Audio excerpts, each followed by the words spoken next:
in to the hottest station on the planet. Resistance is futile. The revolution has begun.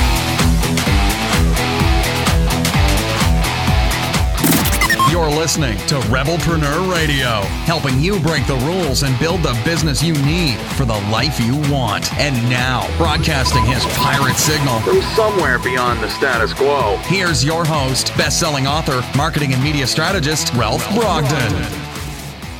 Hello and welcome to Rebelpreneur Radio, the show that helps you build the business you need so you can live the life you want. I'm Ralph Brogden. Well, we have on the show today a straight-talkin gal, a super-rockin speaker and coach named Kristin Thompson. And she's going to show you how to turn your personality and expertise into one talk that can generate a rush of leads and clients every time you speak. She is all about helping you generate goodwill in the market, to get known, to get clients with the power and leverage of one to many. She's the founder of SpeakServeGrow.com and creator of popular programs like Command Any Room and Rock Your Talk. Welcome to the show, Kristin Thompson. Thank you so much for having me. I'm excited to be here. Well, it's a pleasure to have you. I'm glad that we got connected. I really want to dig into what you do and who you do it for. But first, tell us your story. How did you get started in this adventure, and what's your background? Well, my background is in sales, so I worked for companies like CBS and NBC, and I sold advertising for many years, and I really thought that I would stay in that career for my whole life. I was successful and had the 401k and really enjoyed my career, but as my husband and I were getting ready to start a family and we started looking at kind of how we wanted our life to be, as parents, I knew I didn't want to be in a 9-to-5 job, downtown all day during the week, but that just left a huge question on how the heck I was going to make a living. And I did a little poking around at part-time jobs, and I don't know if you've ever done that before, but they don't pay very well. And it was actually kind of an eye-opening experience. Like, wow, you're really limited in your opportunities. And so what happened was the halfway point to starting my own company was that I worked for a personal development company, and they trained me to speak and sell. And my job was to go around and fill people into their workshops. And I fell in love with the process of speaking to sell. And I would often get asked, yeah, that's great about the goal setting workshop that you're telling us about, but how did you do what you just did? That was amazing. You walked in as a stranger, you gave this talk. Now you have all these people going to this workshop. And so I went to the owners of the company and I said, what we're doing is the most exciting skill we can offer people. Like, this is what we should be teaching. And they didn't agree. And that was fine. There's your opportunity, huh? There we go. And so I gave birth to my son. The economy was crashing and I launched a business all kind of at once in 2008, heading into 2009, and off to the races I went. Well, and on the stress level, of, all right, starting a new business, giving birth to a child, your stress level was probably way up there in the upper percentile, but you did it anyway, right? Yeah. I mean, my back was against the wall because we were pretty broke at that time. The economy was in a tailspin. I had just spent time on maternity leave. So I think in a way it was a blessing in that it got me to do things I maybe would have ordinarily chickened out on. And so one of the things I did was book a talk at a little local networking group about an hour from where I am now, just outside of Portland. And it was nothing fancy. I was just speaking in the middle of a restaurant to this little networking group. And I made an offer, if they wanted to come back and learn more, I'd teach a workshop. The topic was on sales and presentation skills. And there was about 40 people at the little networking event, and 30 of them said yes. Now, I only charged $100 a person.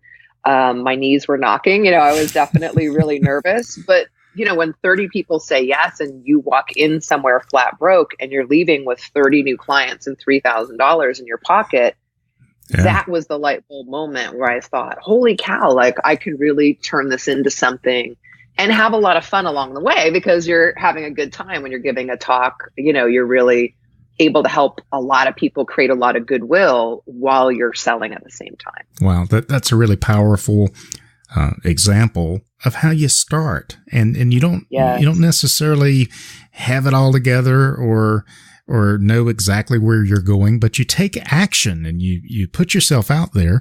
And in this case, it gave you some really powerful experiences to really get started off on the right track. So your philosophy or your approach is teaching people how to leverage one to many. And that's a model that a lot of coaches and speakers, well, maybe speakers, but coaches, consultants, a lot of them haven't mastered it. They're still doing one to one. Explain why one to many is so much better. Yeah, I think I'm a big yes and person, so I don't want to villainize one-on-one, because certainly there's a time and a place to have a good sales conversation with somebody and get a high-end client that way. But as a sales model, what you find is you're going to tap out, pretty fast. Your schedule is going to fill up. Mm-hmm. And as I was saying, because I built my business with a, little baby at home, like leverage was my best friend. It was just, there was no opportunity for me to spend time one-on-one. I had to figure out that leverage piece. So I really love helping clients that either have products or services, consultants, get out there and create this one talk that they can deliver, so that they're spending that 1 hour really, teaching and sharing their message, getting visible, even, raising their authority in the marketplace, while also being able to generate a huge wave of sales all in one single hour, versus having to meet with every single one of those people one-on-one. So if you can go speak to 20 people or 100 people or even 1,000 people, those opportunities are out there. And the other really neat thing that I realized, I think is part of why I fell in love with speaking, is then people are coming to you. So it's a very different feeling than sitting in your office or even going to a networking event and feeling like you have to chase people down, right? And, pray and spray, right?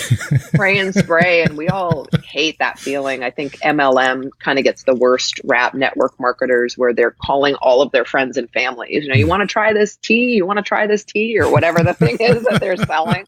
And, it feels kind of creepy and salesy in a way that most of us don't like. But when you give a talk, not only do you get the power of you give your talk once and you get to sell to lots and lots of people, but they come up to you at the end and say, here's my order form. Yes. How do I talk to you about working with you? And, selfishly, I really enjoyed being in that position of people coming to me and me not having to chase people around and my clients. Yeah, why not? Well, that is leveraging platform power. And you don't have that when you're out hustling and networking, meet and greet and and handing out your business card. Right. Yeah. I like platform power. That's really powerful. So you're working with coaches and with consultants or anyone to show them how to turn their personality and expertise into that powerful talk and leverage platform power. What would you say is the biggest problem or the most common obstacle that you see with the people that you're trying to help get from where they are to this having power and presence on the platform?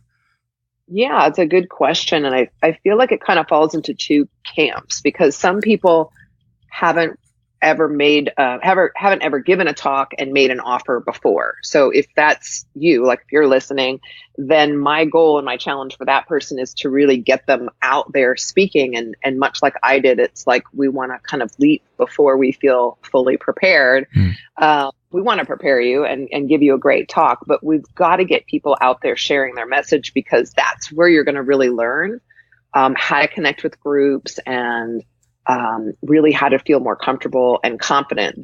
It's a myth, that people are just born presenters. I am a big chicken. If you knew me, I am Chicken Little. I'm like, we're all going to die. I'm going to die. That's my true personality. So if I can do it, anyone can do it. Now, I did it through practice, right? And so my goal, number one, is to get people actually out giving the talk, not stuck in crafting the talk. I can help you craft the talk. I have a process for that.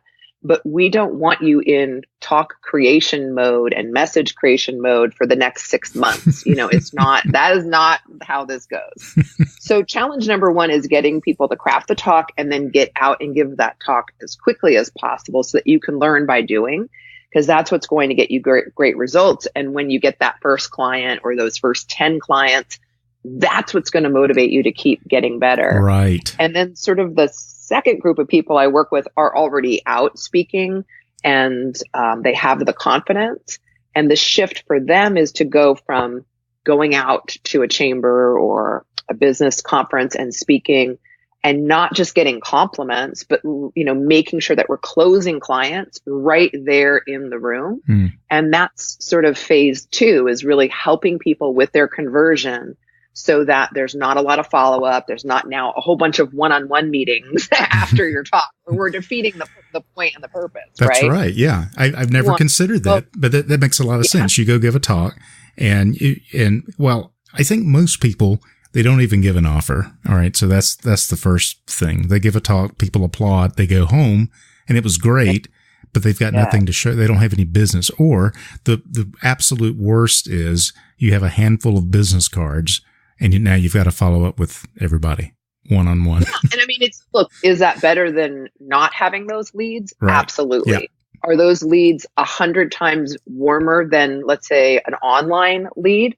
Absolutely. So you're still better off for having given the talk, but I definitely love to work with people to go from that place of giving the talk and just getting leads and compliments to having clients closed right then and there in the room. And that's a lot of my higher end clients. I'm thinking of a gentleman that I work with who owns a professional development company for automotive, like service. What do you call it? An automotive service business. Mm-hmm. Okay. I bet that sounds pretty good. You can tell I don't know anything about cars. It's a car place. They do things with cars there. So anywho, he was getting talks all the time, and he's really well known in his industry for training automotive service parts companies really well. He has a great reputation, but he was stuck in that place of just getting compliments. So for him and for a lot of my clients, it's working on the sales strategy in the room, having a really comfortable way to make that offer, and then getting clients in the room. So in Dan's case, a talk that he gave a year ago for Napa Auto Parts just got him leads, and then a whole bunch of back end work to try to generate clients. So basically no sales in the room. He just gave the talk recently, sold, $24,000, right there closed in the room without any follow-up. So now the follow-up is just going to be gravy on top of that payday, which is awesome. Powerful. Great results there. And all because of this shift in the approach, the shift in the paradigm of going from one to one and shifting to one to many, and learning how to do that. And you've used the word comfortable a few times.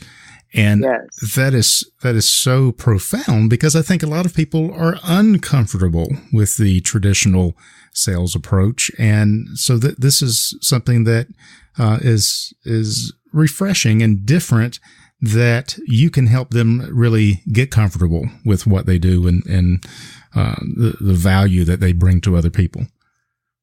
Yeah, I think what happens is if we've all seen what I would call a bad talk, meaning like that really old school, super pushy, kind of old style, what I would call the old style of speaking and selling. And the problem is when people see that and they think, well, I don't want to be that, they throw the whole thing out the window. Right. And that's not what we want to do. So you hit on a really great point earlier, which is people giving talks and not making offers. I recommend all of my clients always have an offer. That's the commitment when you work with me, is that you will always have an offer. Now, that offer can be free. It doesn't always have to be a paid program, because sometimes you won't be able to make a paid offer in the room, but you can always get people into a free gift of some kind. And then as often as possible, we also want to have a paid offer, in which case I recommend a very entry-level offer, something that's easy for people to say yes to, that gets them started working with you. But that's a real natural progression, and that helps the majority of the room be able to say yes to you. because you're not trying to sell them into your $45,000 mastermind, after just meeting them for 20 or 30 minutes. So we want it to be a right-sized offer. That's kind of a hard sell, isn't it? To go from, 0 to 45. Feel free to send it up the flagpole if you want to give it a whirl. But, if you sell something that's like $1,000 or less, the really fun thing is you can scoop up a lot of sales right then and there in the room, and then feel free to upsell them later. Give them great service in your entry-level product or program, wow them, and then upsell them afterwards. And that'll work a lot better. It'll get you cash flow instantly right in the room. And then through the other steps that we teach in my program, we work on your personal brand, and we work on making sure that your talk and the style of your delivery is really in tune with your natural personality. And that's part of what lends to that comfortable close that I was referring to, is really allowing each person, each professional, to be yourself at the front of the room, which weirdly takes a little bit of practice, but is well worth it, because that'll help you, A, be comfortable and confident because you're not putting on a mask, and B, it makes you inherently attractive to people, because there's nothing that we love more than someone brave enough to kind of stand up at the front of the room and just show us who they are. And so if you are willing to do that, what you'll find is you'll really resonate deeply with people. I love that. And I love how you make a point to take someone's personality and make that a part of what they do, because I think so many people feel like they have to put on an act, or they have to be the imitation of what they see somebody else doing. They're this high energy Tony Robbins type of a speaker. And maybe that's you. It's probably not you, but the good news is it doesn't have to be. You don't have to be like that. You can be yourself, and you can make a much more powerful connection with people being yourself. You just need a few skills that you can learn and that you teach in your programs. Absolutely. You're bringing up a great point. My program is called Rock Your Talk. And I always say, with tongue in cheek, there's not one way to rock because it's true. But, you can be soft and spiritual. You can be kind of edgy and confrontational with people. You can be high energy. You can be really heady and analytical. So there's not one model for success when you're at the front of the room or as a leader. And it's a real mistake when we see people mimicking market leaders or mimicking their mentor, which is really common. Yeah. So I'm very quirky. I have a weird sense of humor. Sometimes I curse when I'm on stage because I get not at anybody, but not in an aggressive way. But I have my own style. Well, asking my clients to be that is absurd. That's literally me being me. And the more each of us can bring our personalities in and marry that with our content, A, it gives you a uniqueness that no one will ever be able to match. B, you're going to be way more comfortable. And then again, C, there's just an inherent attractiveness to someone willing to be a little vulnerable, which is just merely being brave enough to be at the front of the room and deliver content as only you can. And that's the magic that really attracts ideal clients too, is it's not just the message. If that were the case, we could just send robots out there, right? Yeah. And a robot could do our job. So it's not just the content. The content is important, but the content through you, that's where the magic happens. So I am definitely a big proponent of paying attention to who you are. It's why we start with personal brand, and then we build your talk.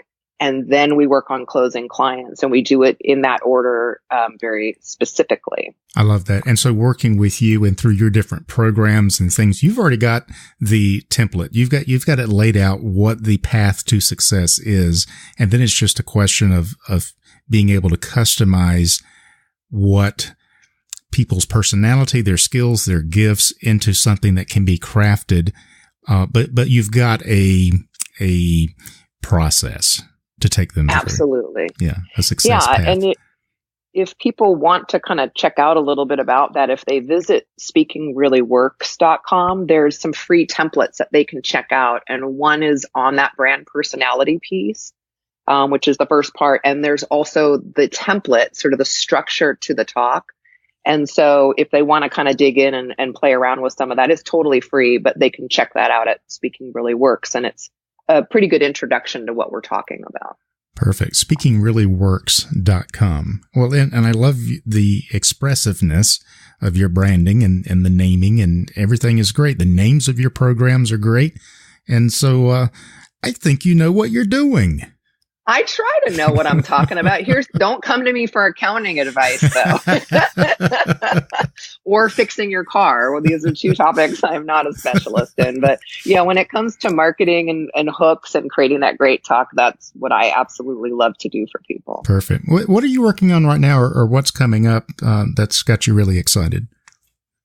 This year it is really focusing on the Rock Your Talk program. That's really the heart and soul of what I do is committing myself each year, but this year especially to, helping people who are great at what they do already. And they just need to understand how to get visible in a bigger way. My job is to help you get out on those platforms, big or small, whether you're speaking to a small conference room, in your hometown, or you're going to speak on a big stage at a live event or conference. My goal this year is to use the Rock Your Talk program to get more positive voices out in the marketplace, using their talents and their training to make the world a better place. And that's what wakes me up in the morning. Wow, that's a powerful motivation. And man, there's so many people that could benefit from that. This has been really great. Your website is speakservegrow.com. Is that correct? That's right. Speak, Serve, Grow. Excellent. So, if you are in a place where you want to either learn how to get into this thing of speaking and learning how to present, but also learning how to go from just being a motivational speaker to being someone that knows how to monetize their message, then I encourage our listeners to check this out, speakservegrow.com. And Kristin, it has been a real pleasure to have you on the show. Any final thoughts or words of wisdom? You've already shared so much wisdom, but maybe there's a final thought that you'd like to share with us as we close. Well, maybe we'll close on encouragement, because I feel like a lot of the best speakers don't necessarily see themselves as speakers. And I know I felt that way in the beginning. So I will just say, if you're listening right now and you want to help more people this year, that you give yourself a shot in learning how to speak to grow your business, whether you learn it from me or somebody else. But I think that you'll find that your compassion and your excitement for helping your clients will carry you through the fear, and you'll have a really big impact this year, and you'll get to help a lot more clients. So I would just encourage everybody to kind of get to that brave place, go out there and try to rock their talk a little more this year, and we'll see if we can help a lot more people together. Wow, that's really motivational and inspirational. I've been speaking with Kristin Thompson. She is a straight-talkin, super-rockin speaker and coach who shows you, and she knows how to turn your personality and expertise into one talk that can generate a rush of leads or clients every time you speak. She's the founder of SpeakServeGrow.com. Kristin, it has been a real pleasure to connect with you. Thank you so much for being on Rebelpreneur Radio today. I really appreciate it. Thanks for having me, Ralph. You've been listening to Rebelpreneur Radio with Ralph Brogden. Download the show notes and much more at rebelpreneur.com.